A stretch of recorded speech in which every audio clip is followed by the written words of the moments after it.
Concernant notre gardien, Sylvain Gbowou, qui est notre gardien numéro 1, vous êtes tous au courant qu'il y a eu, suite au match ici, il y a 2 mois, un test dopage. Donc nous avons appris, pour ma part, le 26 décembre, qu'il avait été contrôlé positif à une substance. Donc nous avons fait appel tout de suite.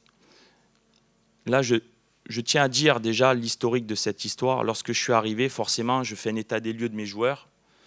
Et j'avais demandé à Sylvain d'aller faire une visite chez l'ophtalmo.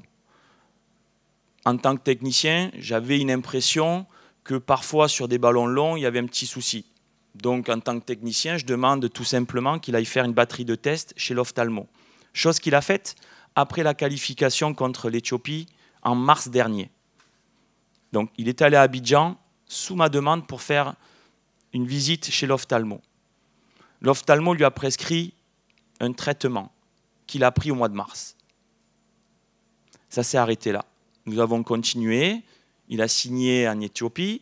Nous faisons nos matchs septembre, octobre, novembre. Novembre, test doping positif à une molécule. Ils n'ont pas retrouvé le médicament. Ils ont retrouvé une partie de la molécule, un résidu. Voilà. Donc nous avons fait appel. Le 5 janvier à Djeddah, lieu de notre stage, il a fait une audition face à la FIFA avec nos avocats et Madame la Présidente et tout le contingent de la FIF, où il a vraiment spécifié ce qui s'était passé. Et là, je ne vous raconte pas d'histoire, c'est la vérité. Il est prêt à faire une contre-expertise parce qu'il n'a plus pris ce médicament depuis le mois de mars. Nous le soutenons tous. Jusqu'à hier, j'avais décidé, puisqu'il était suspendu, de ne pas prendre de risques. Donc je suis parti avec Sylvain dans le groupe, c'est-à-dire qu'il ne sera pas remplacé lorsque j'ai donné la liste des 28.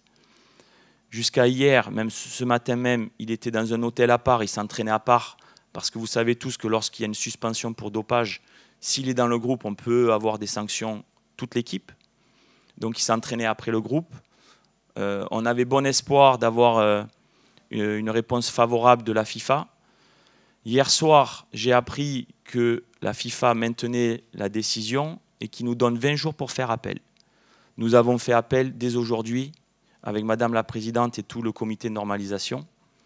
Avant de venir vous voir ce matin, je suis moi-même allé l'annoncer avec Jean-Jacques Tizier, Madame la Présidente, que la sanction était maintenue pour le joueur. Sachez que ça a été, depuis le 5, même avant, hein, mais depuis le 5, ça a été quelque chose de très difficile parce que depuis le 5, le joueur est ici, il ne sait pas s'il va jouer ou pas. Il ne mangeait plus, il a perdu du poids, il ne dormait pas, c'était très difficile. Ce matin, il n'a pas sorti un mot lorsque je lui ai dit la même chose que ce que je suis en train de vous dire. Sachez qu'on va faire appel. Je souhaite qu'il reste avec nous parce que sa mission a changé. Je pense qu'il a un rôle important à jouer autour de l'équipe, même s'il ne peut pas être dans l'équipe. C'est un grand gardien, c'est une excellente personne. C'est un coup dur pour lui. Suite au décès de son papa, c'est très très dur pour lui et sa famille. Donc on va tous l'aider.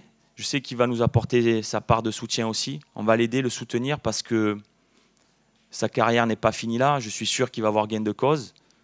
Peut-être que la FIFA va le laisser et qu'il pourra finir le job. Je fais une aparté. En 2015, tout le monde dit que Copa Barry a remporté la coupe. Mais il ne faut pas oublier que c'est Sylvain Gbowou qui a fait les 5 premiers matchs ou les 6 premiers matchs avant la finale, qui s'est blessé la veille de la finale et qu'il a fait un tournoi magnifique et qu'il a fait partie des meilleurs gardiens de la compétition.